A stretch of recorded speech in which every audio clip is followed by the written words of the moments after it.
오늘은 미국 시장이 뭐 혼조세입니다.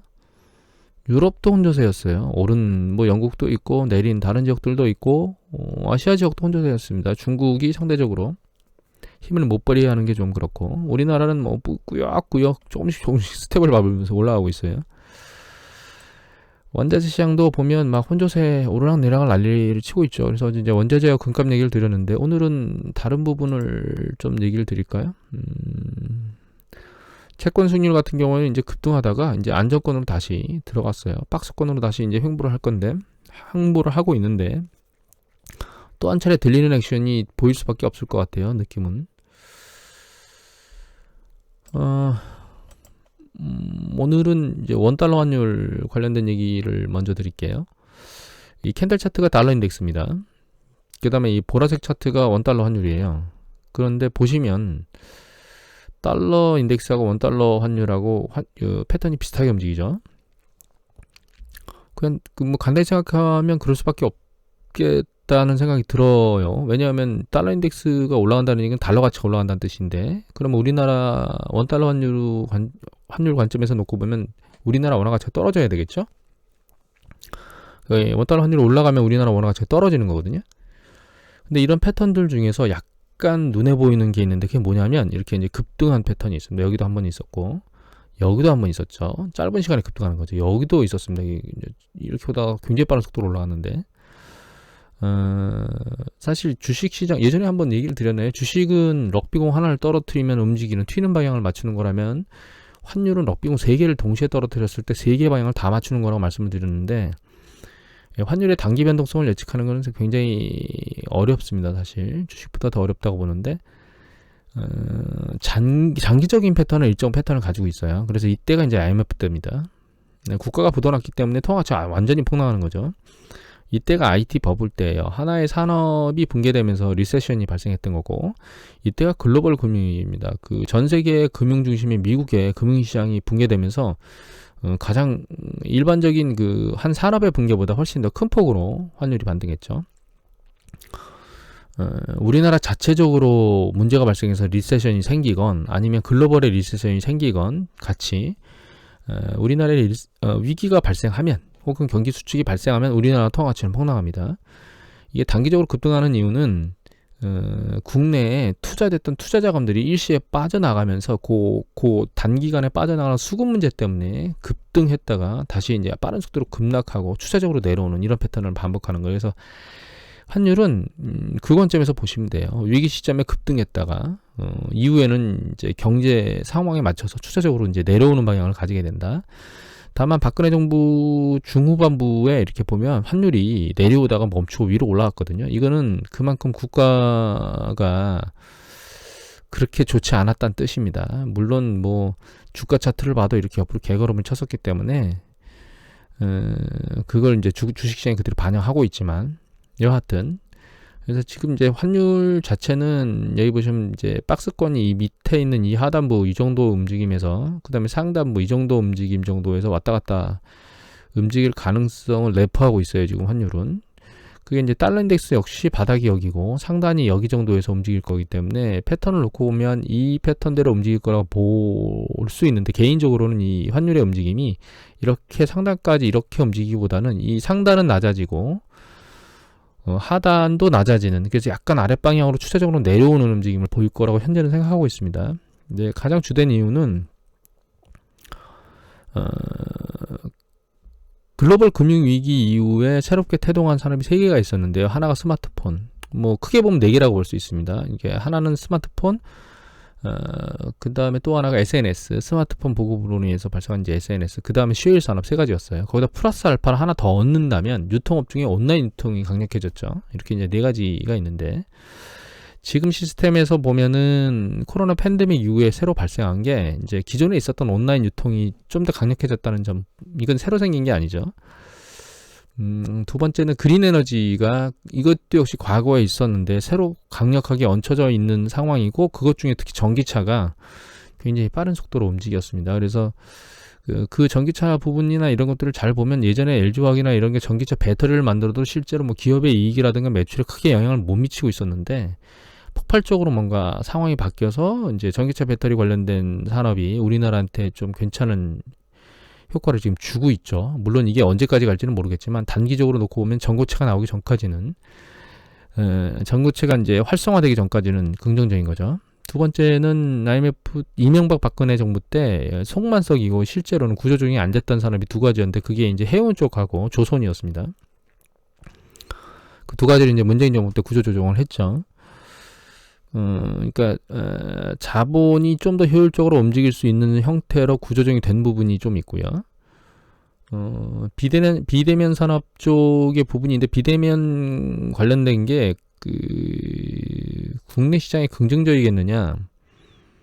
저는 기업한테는 긍정적인데 노동자한테는 부정적이라고 보고 있습니다. 개인적으로. 왜냐하면 예를 들면 뭐 우리 배달 하시는 분들이 많아졌잖아요. 그들의 급여 수준이나 이런 것들은 낮은데 그거를 하고 있는 배민이나 이런 요기요 이런 것들은 시총은 굉장히 크죠. 그러니까 기업 측면에서 긍정적인데 근로자 측면에서는 긍정적이지 않은 거예요. 근데 이제 문제는 그런 것들이 이제 기업 측면에서 긍정적이면 그게 주가에 반영되기 때문에 주식시장에 긍정적으로 나타납니다. 그래서 이제 비대면 쪽의 움직임들, 그다음에 전기차 배터리, 그린에너지 쪽, 마지막으로 하나, 그러니까 그다음에 사업 구조 조정, 그러니까 한 개의 기업의 이제 구조 조정. 포스코 같은 경우에도 상당히 오랜 기간 동안 구조 조정을 거쳐서 새롭게 이제 재편에서 재탄생하려고 하는 움직임들이 나타나고 있고요.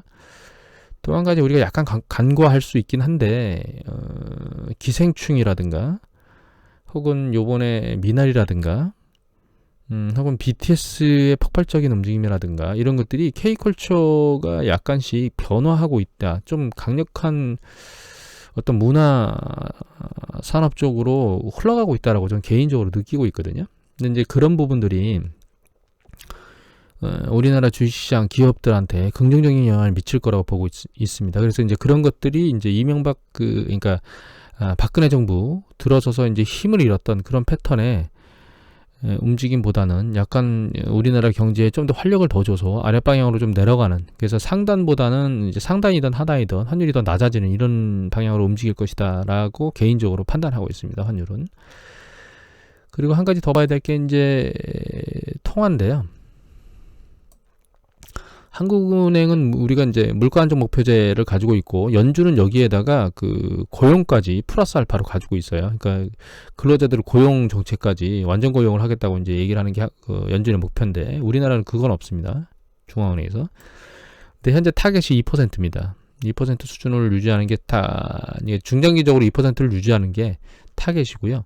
현재 한국은행의 기준금리는 여기 보시면 0.5에 있죠. 더 내릴 건 없는데 더 내릴지는 않겠죠. 지금 상황에서 내릴 이유가 없습니다. 그래서 제가 계속 이분께서 이주열 총재께서 제롬 파월 연준위원장만 쳐다볼 거라고 계속 말씀을 드렸는데 글로벌 금융위기 이후에 금리를 올렸던 거는 우리나라가 더 먼저 올렸습니다. 미국보다. 이제 우리나라는 2010년도 7월 달에 한번 올렸죠. 바닥에 2%에 있다가 그러다가 2011년도 6월 달까지 올렸는데 그 뒤에 2011년도 8월 달에 글로벌에서 주식시장 한번 쓸려 내려간 다음에 오히려 2012년도에 다시 내리기 시작했어요. 지금도 연준보다는 빠른 시기에 금리를 올릴 거라고 예측을 하고 있습니다. 개인적으로는. 소비자 물가 동향을 보면 이제 이 금리와 관련된 거 같이 말씀드리는 건데 기준금리 최근 물가 동향이 굉장히 이제 여기 보시면 식료품 주로 이제 생필품과 관련된 게 굉장히 높았거든요. 이거하고 이제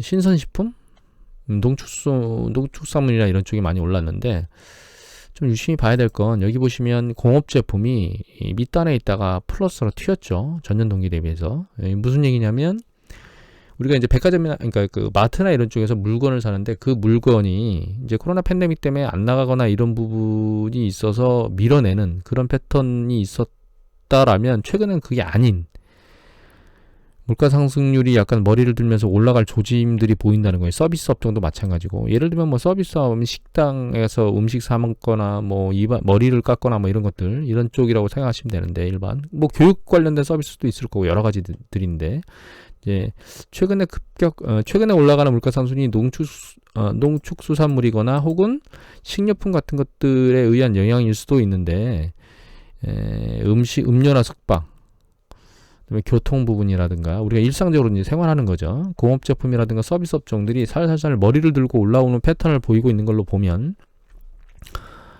이제 물가 상승 압력이 점진적으로 머리를 들고 있다 이렇게 봐야 될 것 같아요.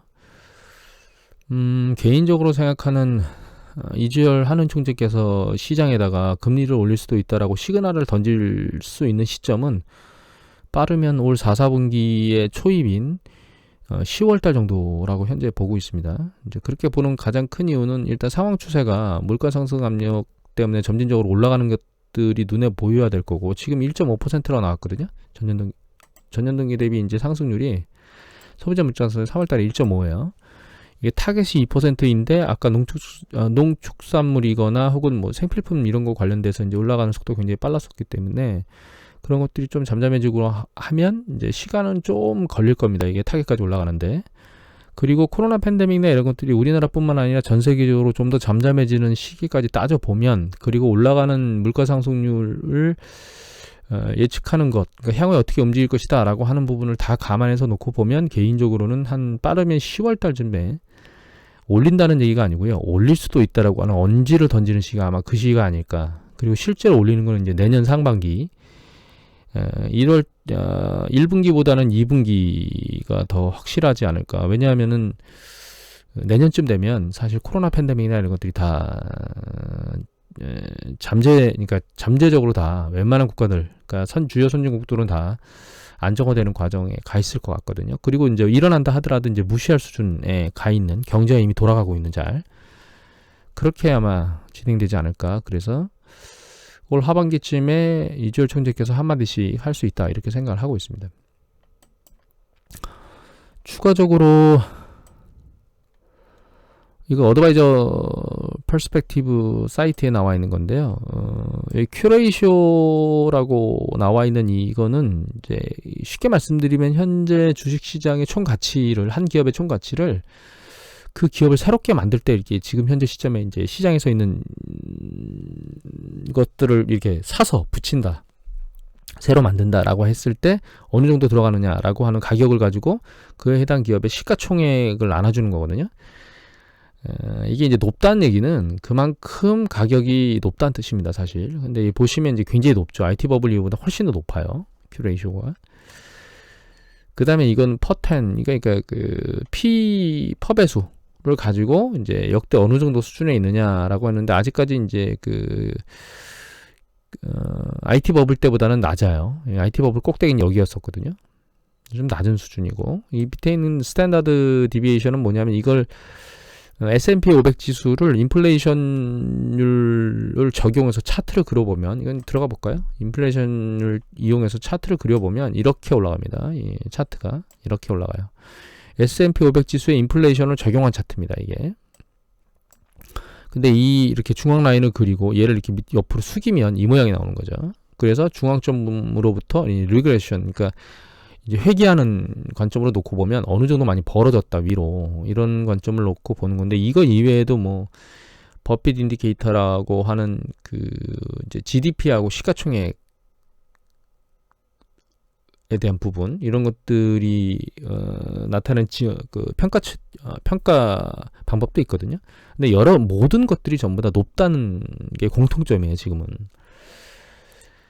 그런데 이거는 이제 쉴러 교수께서 우리나라 케이스 쉴러 지수를, 미국의 주택 지수를 발표하는 중에 쉴러 교수가 만든 사이트인데 multpl.com입니다. 얘가. 그래서 이제 이 S&P 500 어닝 일드는 퍼배설의 역수입니다. 퍼배설 역수인데 이게 지금 상당히 낮은 수준에 와 있다고 이미 말씀드렸죠. 이거는 글로벌 금리 때입니다. 그래서 완전히 폭락했을 때 그때고, 이게 지금 시점인데 상당히 낮은 수준에 와 있는데, 이게 문제가 이제 저거 때문에 있는 거예요. 여기 10년 국채 수익률. 이 10년 국채 수익률 하고 이 퍼의 역수, 이게 퍼의 역수거든요. 퍼의 역수가, 그러니까 이게 주식은 사실 위험자산이잖아요. 위험자산에 대해서 내가 투자를 했을 때 얻을 수 있는 기대 수익률인데, 이게 안전자산인 10년 국채 수익률보다 갭이 줄어들면 줄어들수록 투자의 매력도가 떨어진다는 뜻으로 받아들이시면 됩니다. 근데 이게 상당히 낮은 수준까지 내려왔거든요. 이제 위에 있으면 그만큼 그 10년 국채 수익률보다 갭이 높다는 뜻이고, 아래에 있으면 점점 이제 갭이 줄어들겠죠.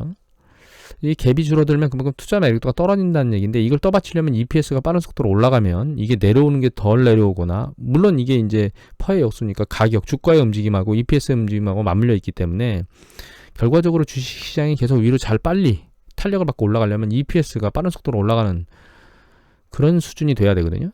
그런데 이제 문제는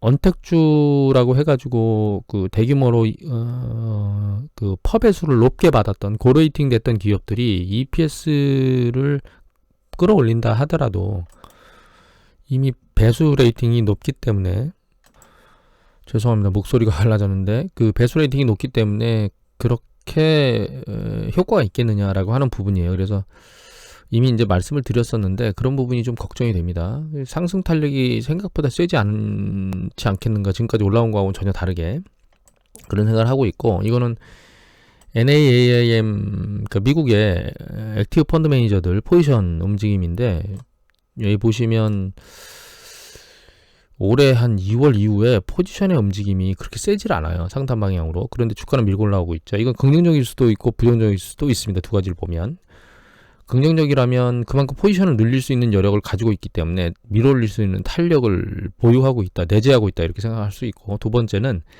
이게 너무 많이 그러니까 너무 많이 올라온 것 때문에 그 액티브 펀드 매니저들의 포지션의 움직임이 조심스럽다, 이렇게 볼 수도 있겠죠. 제가 이제 마지막으로 이 부분을 거론한 이유는 어제 아트펀드 얘기도 드렸잖아요. 그러니까 지금 경기 사이클의 통상적인 패턴대로 우리가 경기 사이클 리세션을 거쳤다가 확장 국면으로 해서 뭐 주식시장이 올라가고, 그 다음에 과열이 돼서 아트펀드도 나오고, 그 다음에 신용 팽창, 신용융자 잔고가 굉장히 또 계속 많이 팽창돼서 결과적으로는 뭔가 문제가 발생해서 주식시장이 다시 쓸려 내려가면서 경기 수축이 발생하는 이런 이제 전형적인 패턴들이 있는데, 그런 패턴이 굉장히 빨리 오고 있습니다. 당겨져 가지고. 물론 금리 패턴에서는 그렇게 안 움직이고 있어요. 우리가 일드 커브를 보게 되면 일드 커브가 이제 경기 수축 국면에 완연한 우상향을 보였다가 추구 전략을 하게 되면 단기 금리가 빨리 끌려 올라가면서 플랫화가 됩니다. 평평화가 됐다가 장단기 금리 역전되고 다시 밑으로 이제 쓸려 내려오는 이런 것들을 반복하는데, 금리 패턴으로 놓고 보면 현재 경기 사이클은 회복 국면에 있는, 한 뭐 바닥에서 0부터 100이라면 한 30 정도, 40 정도 올라와 있는 수준밖에 안 되고, 하지만 주식시장의 움직임이라든가 금융상품의 움직임들은 한 70대, 뭐 한 80대 바닥에서 이 정도 올라와 있는 형태의 패턴. 그 신용융자 잔고도 마찬가지입니다. 신용융자 잔고 국내 같은 경우에는 자꾸 목이 잠기네요. 국내 같은 경우에는 이제 뭐 그러니까 주식의 정점 수준에 있는 것만큼 굉장히 빠른 속도로 올라와 있는 패턴이거든요. 근데 이런 여러 가지 부분들 때문에 예전에 동영상 보여드릴 때 어떤 전문가가 얘기했던 요번에 경기 사이클의 확장 국면은 좀 짧을 수 있겠다라고 하는 부분이 계속 마음속에 걸리고 있습니다. 그래서 그런 부분들은 짧다라는 게 뭐 당장 뭐 올해 무슨 일이 터지겠다 이런 부분보다는, 글로벌 금융위기 이후에는 확장 국면이 2009년도 1월 달부터 확장이라고 그냥 치면 2020년도 그러니까 거의 한 2, 3년 정도 올라갔잖아요. 근데 요번에는 확장 국면이라는 게 한 2, 3년 짧으면 뭐 길으면 뭐 한 3, 4, 5년 뭐 이 정도가 확장 국면의 끝자락일 수도 있겠다라고 하는 생각이 이제 계속 들거든요. 그래서 투자할 때 그 부분에 대한 모니터링을 조심스럽게 계속 해야 될 거예요. 뭐 저도 그 부분에 대한 모니터링 계속 하고 있고, 그리고 한 가지 더 이제 우려가 되는 건 중간중간에 어떤 이슈가 터질 수가 있습니다. 그 이슈가 터졌다는 얘기는 급격한 조정을 야기할 수 있는 그런 부분들이 발생할 수 있고, 그건 이제 모니터링을 계속 해야 되고, 이제 최근에 있었던 뭐 아케고스 문제나 이런 것들은 찻잔송의 태풍으로 끝났는데, 그런 것들이 찻잔송의 태풍이 아니고 크게 뭔가 휘몰아칠 수 있는, 금융시장을 요동칠 수 있는 상황으로 변화될 수 있는 그런 일들이 터질 수 있는 가능성은 항상 가지고 있습니다. 금융시장 안에서는. 특히 지금 같은 경우에도 저금리의 과도한 신용 팽창, 그리고 그걸로 인해서 가격 상승의 폭이 굉장히 크다는 그런 부분들이 그런 금융시장에 충격을 줄 수 있는 일정 부분을 내재하고 있는데, 이제 그게 내재가 돼 있는 상태고 수면위로 올라와 있지는 않은 그런 부분들이 있다고 생각을 하셔야 돼요. 그런 부분 때문에 조심스럽게 항상 그 모니터링을 하고 접근하는 게 필요하지 않은가라고 하는 게 제 생각입니다. 개인적으로. 오늘은 이것으로 마치도록 하겠습니다.